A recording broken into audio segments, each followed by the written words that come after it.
During the last few years, market demand in North Carolina has sparked a steady increase in grain sorghum acreage in the Mid-Atlantic region. Murphy Brown, one of the largest swine feeders in the world, began seeking locally grown grain sorghum in 2010 as an alternative to corn being railed in from the Midwest. In order to encourage grain sorghum production, Murphy Brown started a pilot program in 2011 to contract sorghum acres with Mid-Atlantic producers. Well, the main thing Murphy Brown is doing, they have created a market for a new crop in our area. A lot of times people are interested in planting new things, but they don't have anybody to sell it to.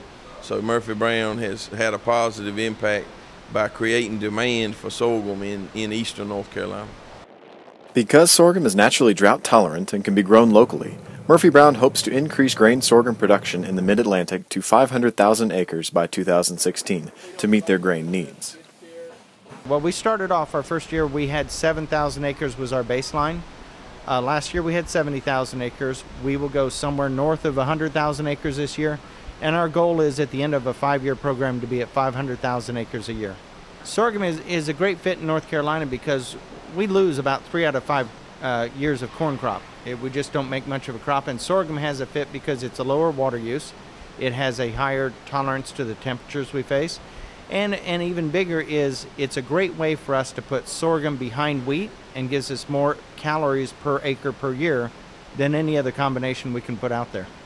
The United Sorghum Checkoff Program became involved with Murphy Brown during the spring of 2011 by providing assistance with grower education, agronomic information, and funding for research opportunities. The Sorghum Checkoff brings the right resources to the initiative. With the help of cropping specialists and agronomists at North Carolina State University, the Sorghum Checkoff has developed a comprehensive grain sorghum production guide specifically for the Mid-Atlantic region.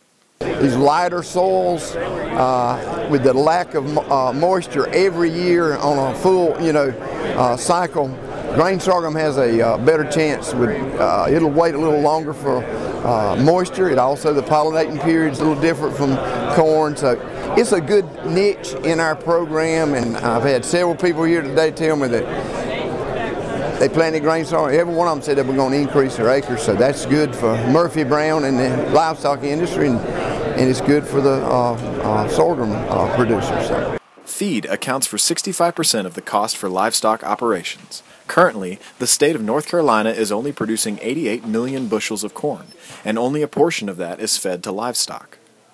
Recognizing the advantages based on transportation and the ability to produce grain locally, Murphy Brown is moving towards sourcing regionally grown crops like sorghum. Sorghum makes a lot of good sense in North Carolina. We're a grain deficit area, and our goal is to help farmers grow crops that result in more grain in North Carolina and better support for the animals that are grown in North Carolina. So sorghum is a really good fit for the weather that we have. It's a little bit erratic on when we get rain, when we don't get rain, and we felt like sorghum would be a good fit and a good reliable crop for farmers to grow and make reliable income.